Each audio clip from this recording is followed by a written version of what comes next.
I mentioned this earlier on. Are you using more cash when you're buying things in the shops? Apparently the use of coins and notes has risen for the second year in a row. It was used for a fifth of all transactions in 2023, which, go back 30 years, that wouldn't surprise you. But now, interesting stuff, it comes after years of cash becoming less and less common. Joining me now is Amy Knight, who's a personal finance expert from NerdWallet UK. Amy, good afternoon. Good afternoon, Toby. So, is this a surprise?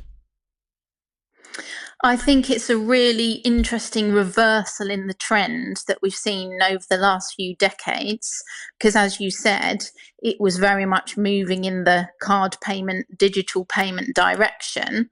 But due to cost of living pressures, people have had to get used to living on a really tight budget, and cash can be an easier way to do that. Now, this will really surprise my kids who don't touch cash literally at all. I do. I get money out of the cash point, put it in my pocket, and know that I'm fluid then. But the kids just don't touch it at all, do they? That's absolutely right. They tap and go with smartphones and watches.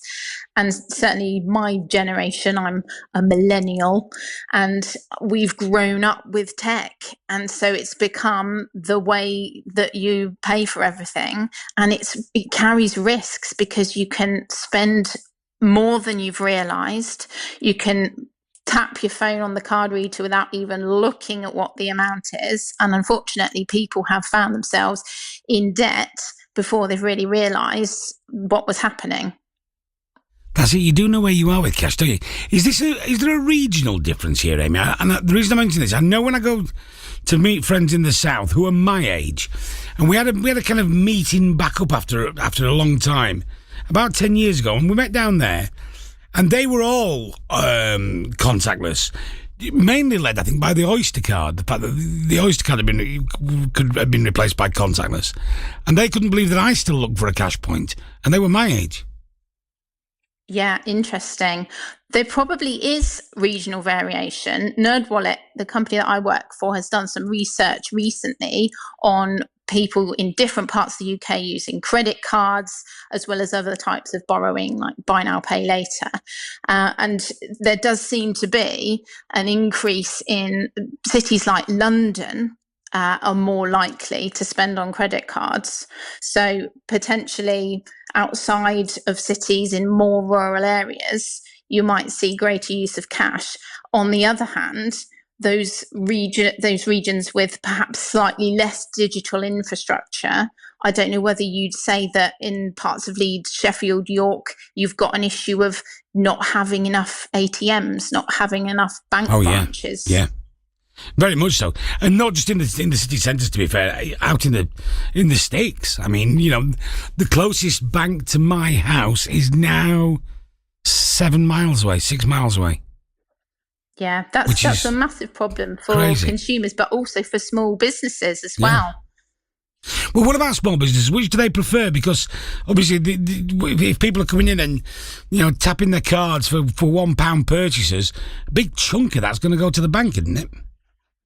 Yeah, there's really high processing fees for all those transactions. So while large retailers can swallow those overheads a bit more easily, your little corner shop down the road is likely to prefer you to pay in cash because they're not paying those fees for processing the card payment. So that's understandable.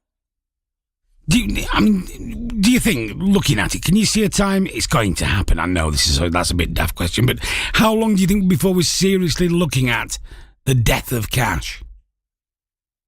I think it very much depends what happens in the economy. If we're hit with more really high interest rates and very high inflation, potentially we'll see this trend continue where people are hanging on to their cash just so they know where they stand. Like you said, you feel fluid when you've got that set amount of cash in your pocket.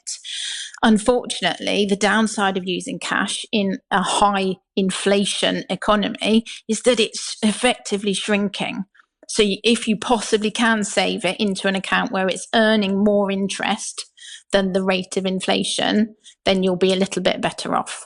Amy, thank you very much indeed for talking to us this afternoon.